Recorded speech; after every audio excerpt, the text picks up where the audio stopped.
Yazmín, what effect do you think the increase in internet sites will have on newspapers? A lot of people say that newspapers are dying. I don't think they're dying. I think there's just a transition going on right now, like I said.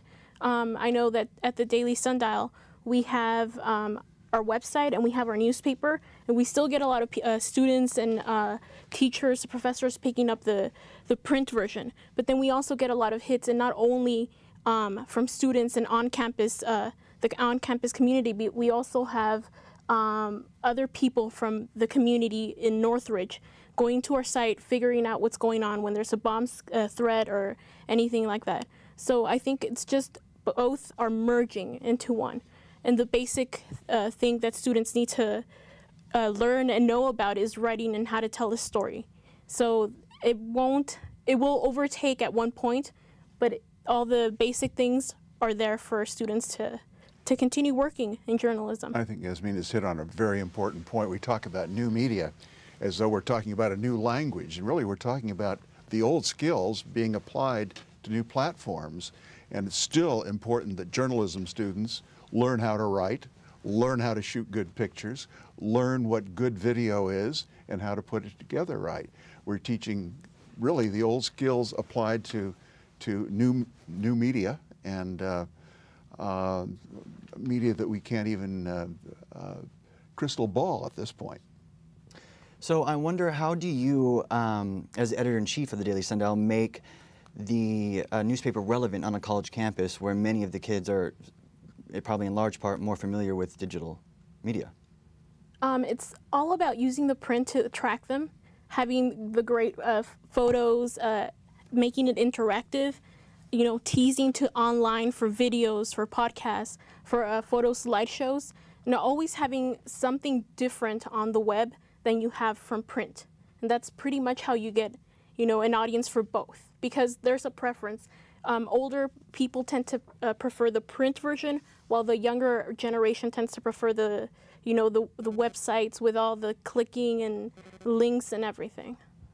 We're still in a difference between generations, right? So we have the natives in digital system and the immigrant. I would be an immigrant, I mean older people, because we were born in, I don't know, 60s, 50s, 70s, but later from the 80s to nowadays, most of the kids, they've learned everything through computer skills.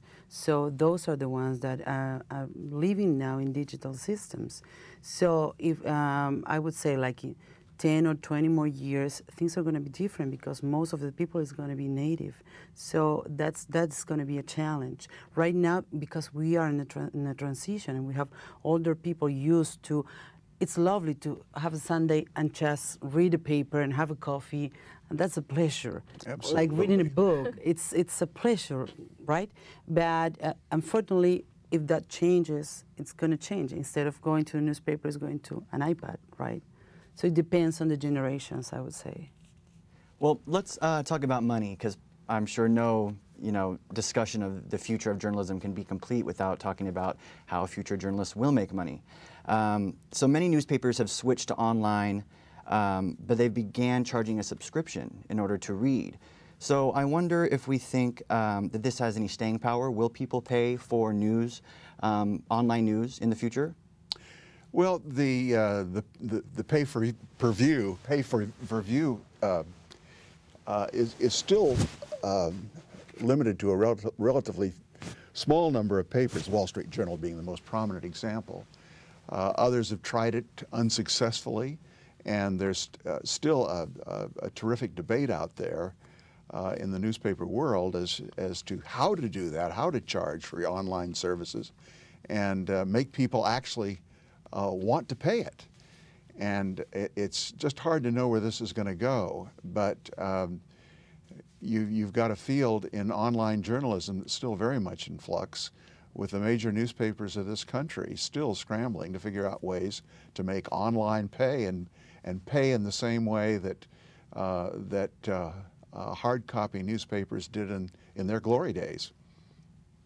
Yeah, I wonder what you think about that. Yeah, well, I would say you know that the market works by clicks. So what they need to figure out is how the audiences are going to click, and they're going to stay. So it's different if you just click, which is 1 point, I would say, for what we used to count as how to measure audiences, right? But now you need to ask them to click and to stay in your website in order to have more audiences to sell advertising. So I think because we are in this transition, most of the newspapers are trying to figure out the formulas to attract more audiences and to keep them on their website, not going from one to another. Well, yeah, that kind of leads me into my next question about branding. A lot of times bloggers are probably the most popular for doing this. They'll brand themselves. You know, Perez Hilton is one, the Wall Street Journal is another, CNN is another. So how important is this notion of branding today? I'll go ahead, David. Well, it's very important. That word branding has become one of the most commonly used words in our language, not just in journalism, but in other things as well. And the competition is fierce for the eyes of online users and viewers of all kinds. And so branding, putting something out there that will make you distinctive, and in the case of newspapers, struggling to get volume, that will make you feel like to the viewer, to the user, that you're indispensable. That's key. That's the whole ball game. Yazmín, what do you think about the notion of branding? Well, like he said, there is a lot of competition out there. You did mention Perez Hilton. He is not a journalist. He's more of an entertainment kind of pundit. He, talks about what he likes in celebrities. That's not journalism. But he is selling himself, pretty much. That's all he's doing. He's selling himself, he's selling his content, and he's doing it through advertising. And we go back to the clicks. That's all they want, to get advertising, to get the money in there. So. Well, yeah, those clicks are really important, but a recent article in Newsweek said that newspaper journalists who take on social issues are usually taken more seriously than, say, their broadcast counterparts. Quote, if an editor takes sides, a politician has to respond. So I wonder, in your opinion, do you think that social progress can happen faster with newspapers if they stick around longer? Just the format, whether it's on print or it's on online, it doesn't matter. If you have the education, if you went to school and you were trained to be a journalist, to seek out the truth and always present both sides, I think that's what we're after. It's not just a print person being responsible for making that social change. I would say that nowadays, on the future of the storytelling, 10 years ago we just read the story, or as journalists you write the story and that's it. Right now, I would say that journalists, they start a conversation. So they point out some issue and the readers can comment or can give a feedback. So in that sense, we are making progress, because you can address one topic and then you can spread the word, and then you can have feedback, and you can go back to the previous story. So that would make that would help you to keep on going to one story. Previously, it was just one story, which could be really important, but it was printed and that was it. Right now, you keep that story in the mind of your readers, and you can come back. So it's a conversational part of the story, right?